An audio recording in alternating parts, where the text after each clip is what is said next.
Friends, good morning. Welcome back to my YouTube channel. ನಾನಿವತ್ತು ಬೆಳಗ್ಗೆಯಿಂದ vlog start ಮಾಡ್ತಾಯಿದ್ದೀನಿ. ನಾನು ರಾತ್ರಿಯೇ ದೋಸೆ ಹಿಟ್ಟು ಉಬ್ಬಿಟ್ಟಿದ್ದೆ. ಬೆಳಗ್ಗೆ ತಿಂಡಿಗೆ ದೋಸೆ ಮಾಡೋಣ ಅಂತ. ನೋಡೋಣ ಬನ್ನಿ ಹೇಗೆ ಉಬ್ಬಿದೆ ಹಿಟ್ಟು ಅಂತ. ನೋಡಿ, ಚೆನ್ನಾಗಿ ಬಂದಿದೆ, ಚೆನ್ನಾಗಿ ಉಬ್ಬಿದೆ. ನಾನು ಉಪ್ಪಷ್ಟೇ ಆ್ಯಡ್ ಮಾಡೋದು, ಸೋಡಾ ಆ್ಯಡ್ ಮಾಡಲ್ಲ. ಚೆನ್ನಾಗಿ ಉಬ್ಬಿದೆ. ನಾನು ಇದಕ್ಕೆ 2 ಲೋಟ ಅಕ್ಕಿಗೆ 1 ಲೋಟ ಉದ್ದಿನಬೇಳೆ, ಸ್ವಲ್ಪ ಹೆಸರು ಕಾಳು ಮತ್ತು ಸ್ವಲ್ಪ ಮೆಂತ್ಯ, ಸ್ವಲ್ಪ ಕಡಲೆಬೇಳೆ ಮತ್ತು ಅವಲಕ್ಕಿ ಹಾಕಿ ನೆನೆಸಿಟ್ಟು ರುಬ್ಬೆತ್ತಿಟ್ಕೊಂಡಿದ್ದೀನಿ. ಈ ಥರ ಬಂದಿದೆ, ಚೆನ್ನಾಗಿ ಬಂದಿದೆ. ನಮ್ಮ ಚಿನ್ನಮ್ಮ ಇನ್ನೂ ಮಲ್ಕೊಂಡಿದ್ದಾಳೆ. ನಾನು ತಿಂಡಿಗೆ ರೆಡಿ ಮಾಡ್ಕೊಂಬಿಡ್ತೀನಿ. ಅಂದರೆ ಫಸ್ಟ್ ಅವಳು ಎದ್ದೇಳೋಕ್ಕಿಂತ ಮುಂಚೆನೇ ಚಟ್ನಿಗೆ ರೆಡಿ ಮಾಡ್ಕೊಳ್ಳೋಣ ಅಂತ ಅಂದ್ಬಿಟ್ಟು ಬೆಳ್ಳುಳ್ಳಿ ಎಲ್ಲ ಬಿಡಿಸ್ಕೊತಾ ಇದ್ದೀನಿ. ಇವತ್ತು ನಾನು ಸ್ವಲ್ಪ ಬೇಗನೆ ಎದ್ದಿದ್ದೀನಿ, ಯಾಕಂದರೆ ಇವತ್ತು ಮಂಗಳವಾರ ಅಲ್ವಾ, ಪೂಜೆ ಮಾಡೋಣ ಅಂತ ಅಂದ್ಬಿಟ್ಟು ಬೇಗನೆ ಎದ್ದಿದ್ದೀನಿ. ನಮ್ಮ ಚಿನ್ನಮ್ಮ ಎದ್ದುಬಿಟ್ರೆ ನಮ್ಮ ಕೆಲಸ ಮಾಡೋಕ್ಕೂ ಬಿಡಲ್ಲ. ಅದಕ್ಕೋಸ್ಕರ ಅವಳು ಮಲ್ಕೊಂಡಿರೋದೇ ಒಳ್ಳೇದಾಯಿತು. ಅದಕ್ಕೆ ನಾನು ತಿಂಡಿಗೆಲ್ಲ ರೆಡಿ ಮಾಡ್ಕೊತಾ ಇದ್ದೀನಿ. ಅವಳು ಎದ್ದೇಳೋಷ್ಟರಲ್ಲಿ ನಾನು ತಿಂಡಿಗೆಲ್ಲ ರೆಡಿ ಮಾಡ್ಕೊಂಬಿಟ್ರೆ ಅವಳಿಗೂ ತಿಂಡಿ ಕೊಡೋದಕ್ಕೂ ಸರಿ ಹೋಗ್ಬಿಡುತ್ತೆ. ನಾನಿವತ್ತು ಅವಳಿಗೆ ಬೀಟ್ರೋಟ್ ದೋಸೆ ಮಾಡ್ಕೊಡೋಣ ಅಂತ ಅಂದ್ಕೊಂಡಿದ್ದೀನಿ. ನಾನು ಚಟ್ನಿಗೆಲ್ಲ ರೆಡಿ ಮಾಡ್ಕೊತಾ ಇದ್ದೀನಿ. ಕಾಯಿ ತುರಿ ಎಲ್ಲ ತುರಿದು ಇಟ್ಕೊಂಡ್ಬಿಟ್ಟಿದೆ, ಎಲ್ಲ ರೆಡಿ ಮಾಡ್ಕೊತಾ ಇದ್ದೀನಿ. ಹಾಗೆ ಸ್ವಲ್ಪ ಕಡಲೆ ಬೀಜ ಮತ್ತು ಮೆಣಸಿನ್ಕಾಯಿನ ಹುರ್ಕೊಬಿಡ್ತೀನಿ. ಅದಾದಮೇಲೆ ನಾನು ಚಟ್ನಿಗೆ ರೆಡಿ ಮಾಡ್ಕೊತಾ ಇದ್ದೀನಿ. ಚಟ್ನಿಗೆ ರೆಡಿ ಮಾಡ್ಕೊಬಿಟ್ಟಾದಮೇಲೆ ಚಿನ್ನಮ್ಮಂಗೆ ಬೀಟ್ರೋಟ್ ದೋಸೆ ಮಾಡಬೇಕಲ್ಲ, ಅದಕ್ಕೆ ಏನೇನು ಬೇಕು ಅಂತ ಕಟ್ ಮಾಡ್ಕೊಳ್ಳಿ.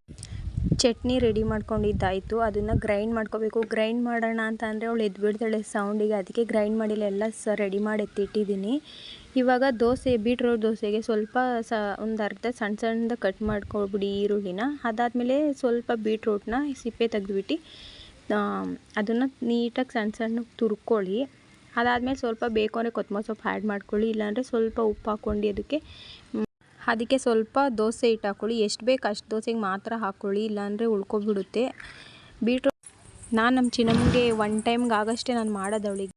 ಬೀಟ್ರೋಟ್ ತಿನ್ನಿಸೋದ್ರಿಂದ ಬ್ಲಡ್ ಇಂಪ್ರೂವ್ ಆಗುತ್ತೆ ಅಂತಾರೆ, ಮತ್ತು ಹಾರ್ಟಿಗೂ ತುಂಬ ಒಳ್ಳೆಯದು ಅಂತ ಹೇಳ್ತಾರೆ. ಇವಾಗಲಿಂದನೇ ರೂಢಿ ಮಾಡಿಬಿಟ್ರೆ ಅವ್ರಿಗೂ ತಿನ್ನೋದು ರೂಢಿ ಆಗುತ್ತೆ ಅಲ್ವಾ. ಅದಕ್ಕೆ ನಾನು ಜಾಸ್ತಿ ಅವಳಿಗೆ ಸೊಪ್ಪು ತರಕಾರಿ ಹಾಕಿ ಮಾಡ್ಕೊಂಡು ಕೊಡ್ತೀನಿ. ಅವಳಿಗೆ ತಿಂಡಿನೇ ಆಗಿರ್ಬೋದು, ಊಟನೇ ಆಗಿರ್ಬೋದು, ಸೊಪ್ಪು ತರಕಾರಿ ಹಾಕಿ ಯೂಸ್ ಮಾಡಿ ಅವಳಿಗೆ ನಾನು ಮಾಡ್ಕೊಂಡು ಕೊಡ್ತೀನಿ.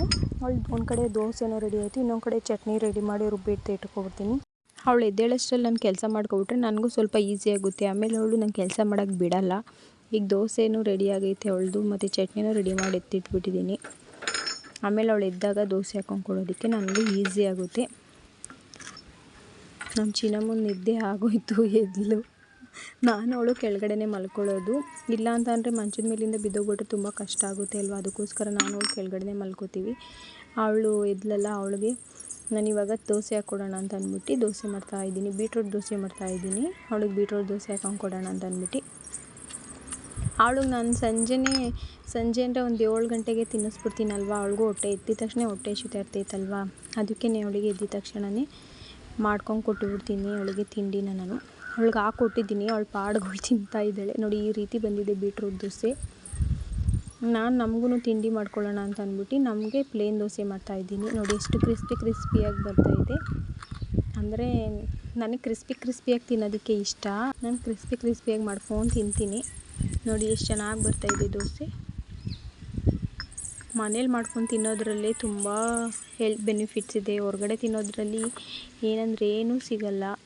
ನಮ್ಮ ಆರೋಗ್ಯ ನಾವೇ ಹಾಳು ಮಾಡ್ಕೋಬೇಕು. ಅದಕ್ಕೆ ಆದಷ್ಟು ಮನೆಯಲ್ಲೇ ಅಡುಗೆ ಮಾಡ್ಕೊತೀನಿ. ಮನೆಯಲ್ಲೇ ಇರೋದನ್ನೇ ಯೂಸ್ ಮಾಡ್ಕೊಂಡು ಅಡುಗೆ ಮಾಡ್ಕೊಂಡು ತಿನ್ನಿ.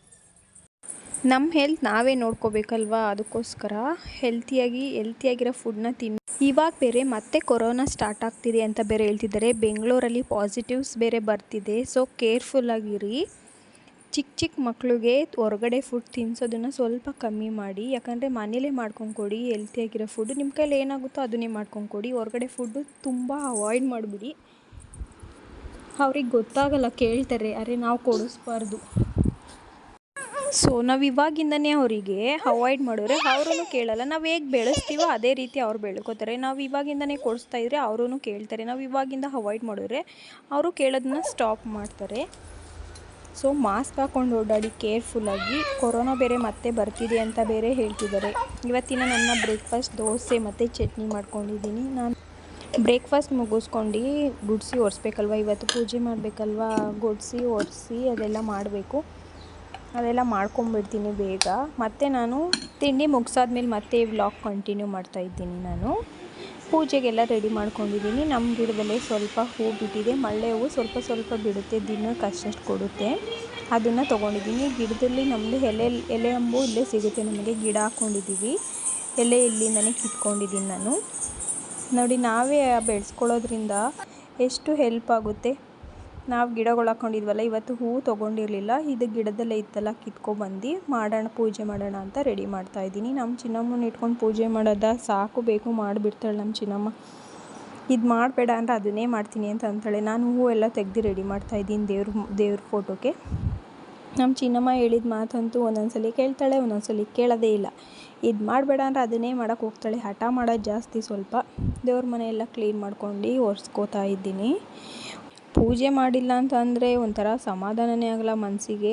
ಅದಕ್ಕೇ ಪೂಜೆ ಮಾಡೋಣ ಅಂತ ಅಂದ್ಬಿಟ್ಟು ಪೂಜೆ ಮಾಡ್ತಾಯಿದ್ದೀನಿ. ಇವತ್ತು ದೇವ್ರ ಸಾಮಾನೆಲ್ಲ ತೊಳ್ಕೊಂಡಿದೆ, ಅಂದರೆ ದೀಪ ಕಳಶ ಎಲ್ಲ ತೊಳೆದು ಎಲ್ಲ ನೀಟಾಗಿ ಒರೆಸಿ ಇಟ್ಟಿದೆ. ಇವಾಗ ಬತ್ತಿ ಹಾಕಿ ಇಟ್ಕೋತಾ ಇದ್ದೀನಿ. ಮಕ್ಕಳು ಹಿಡ್ಕೊಂಡು ಕೆಲಸ ಮಾಡೋದಿದೆಯಲ್ಲ ಅಪ್ಪ, ತುಂಬ ಅಂದರೆ ತುಂಬಾ ಕಷ್ಟ. ನಮ್ಮ ಮಾತಂತೂ ಕೇಳೋದೇ ಇಲ್ಲ. ನಾನು ಮಾಡ್ತೀನಿ, ನಾನು ಹೂ ಮುಡಿಸ್ತೀನಿ ಅಂತ ನನ್ನ ಹಿಂದೆಲ್ಲೇ ಇರ್ತಾಳೆ ನಮ್ಮ ಚಿನ್ನಮ್ಮ. ನಾನು ಏನು ಮಾಡ್ತೀನೋ ನನ್ನ ಹಿಂದೆಲ್ಲೇ ಇರ್ತಾಳೆ ಅವಳು. ಇದು ಮಾಡಬೇಡ ಅಂದರೆ ಮಾಡ್ತಾಳೆ. ಫೈನಲಿ ಪೂಜೆ ಎಲ್ಲ ಮಾಡಿದ್ದಾಯಿತು ದೇವರಿಗೆ. ಇವತ್ತಿನ ವಿಡಿಯೋ ನಾನು ಇಲ್ಲೇ ಎಂಡ್ ಮಾಡ್ತಾಯಿದ್ದೀನಿ. ಪ್ಲೀಸ್ ಇಷ್ಟ ಆದರೆ ಲೈಕ್ ಮಾಡಿ, ಶೇರ್ ಮಾಡಿ, ಸಬ್ಸ್ಕ್ರೈಬ್ ಮಾಡ್ಕೊಳ್ಳಿ. Thank you for watching.